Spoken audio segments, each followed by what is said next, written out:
CPIM RSSനൊപ്പം സഹകരിച്ചിട്ടുണ്ടെന്ന CPM സംസ്ഥാന secretary MV ഗോവിന്ദന്റെ വെളിപ്പെടുത്തൽ വലിയ ചർച്ചയായിരിക്കുകയാണ്. ജനതാ പാർട്ടിയുടെ മുൻ നേതാവ്, ജനസംഘം നേതാവ്, BJPയുടെ മുൻ സംസ്ഥാന അധ്യക്ഷൻ കെ രാമൻപിള്ളയ്ക്ക് ഈ വിഷയത്തിൽ കൂടുതൽ വിശദീകരിക്കാൻ സാധിക്കും. അദ്ദേഹം നമ്മോടൊപ്പം ചേരുന്നു. 77-ൽ പൊതു തെരഞ്ഞെടുപ്പ് നടക്കുന്നു. ആ സമയത്ത് CPMന് RSS പിന്തുണ കൊടുത്തിരുന്നു. തെരഞ്ഞെടുപ്പ് വന്നു, തെരഞ്ഞെടുപ്പ് പ്രഖ്യാപിച്ചപ്പോൾ യോജിച്ചു പോകണം എന്നുള്ള നിർദ്ദേശം അവരുടെ ഭാഗത്തു നിന്ന് തന്നെ ഉണ്ടായി. എല്ലാവരും കൂടി യോജിച്ചു പോകാം. CPMൻ്റെ ഭാഗത്തു ഉണ്ടായി. ഞാൻ ഇവിടെ ചർച്ച ചെയ്തപ്പോൾ RSSും BJP ജനസംഘവും എല്ലാം തന്നെ അങ്ങനെയുള്ള ഒരു യോജിച്ച സമരത്തിന് തയ്യാറായി കഴിഞ്ഞു, സന്നദ്ധമാണ്. അടിയന്തരാവസ്ഥയ്ക്കെതിരെ ഫൈറ്റ് ചെയ്ത പാർട്ടികൾ യോജിച്ച് മത്സരിക്കുകയാണെങ്കിൽ അവരുടെ കാൻഡിഡേറ്റ് ആരായാലും, അത് മാർക്സിസ്റ്റാണോ മറ്റൊന്ന് പ്രശ്നമല്ല, ഇനി സംഘടനാ കോൺഗ്രസ് ആയാലും ഏതായാലും അവർ സപ്പോർട്ട് ചെയ്യാം, അവർക്ക് വോട്ട് ചെയ്യണം എന്നുള്ളതായിരുന്നു അന്നത്തെ സംഘത്തിൻ്റെ നിലപാട്. ആ നിലപാട് ഭാസ്കർ റാവു എന്നോട് പറഞ്ഞു, ഇത് മാർക്സിസ്റ്റ് അറിയിക്കണം എന്ന് പറഞ്ഞു. ഞാൻ അത് പാർട്ടി നേതൃത്വത്തെ അറിയിക്കാനായിട്ട് ദേശാഭിമാനിയിലായിരുന്നു P. ഗോവിന്ദപിള്ള. ഞാൻ അവിടെ പോയി അദ്ദേഹത്തെ കണ്ടു, ഈ വിവരം പറഞ്ഞു. ഈ കാര്യം പാർട്ടി നേതൃത്വത്തെ അറിയിക്കാനായിട്ട് അദ്ദേഹത്തെ ചുമതലപ്പെടുത്തുകയത്. അങ്ങനെ പരിപൂർണമായിട്ടും സഹകരിക്കാൻ അവർ തയ്യാറായി.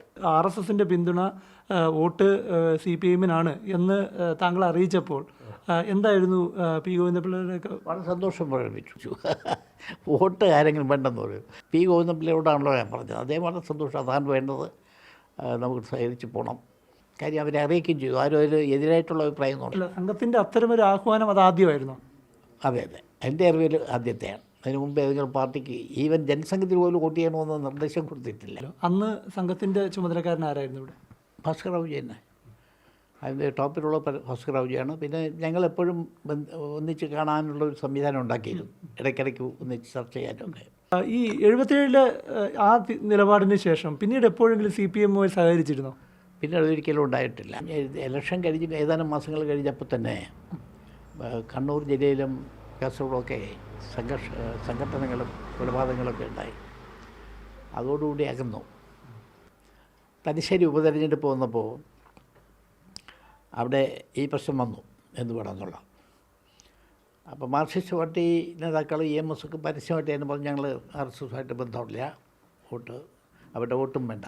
ഏതായാലും വിവാദങ്ങളിൽ പ്രതികരിക്കുകയായിരുന്നു കെ രാമൻപിള്ള. അദ്ദേഹം അടിയന്തരാവസ്ഥ പോലെ അസാധാരണ സാഹചര്യത്തിൽ CPMന് പിന്തുണ നൽകാൻ RSS അല്ലെങ്കിൽ CPM RSS ധാരണ അന്നുണ്ടായത് അതാണ് കാരണം. അപ്പോഴും അങ്ങനൊരു ധാരണ ഉണ്ടായത് RSSൻ്റെ നേതൃത്വം അറിഞ്ഞു തന്നെയാണ്. അതിന് നടന്ന നീക്കങ്ങളും അന്ന് RSS നൽകിയ പിന്തുണയെ CPM വളരെ സന്തോഷത്തോടെ സ്വീകരിച്ചതും കെ രാമൻപിള്ള ഓർമ്മിച്ചെടുക്കുകയാണ്. ക്യാമറ സജികുമാറിനൊപ്പം പ്രശാന്ത് കൃഷ്ണ, മാതൃഭൂമി ന്യൂസ്, തിരുവനന്തപുരം.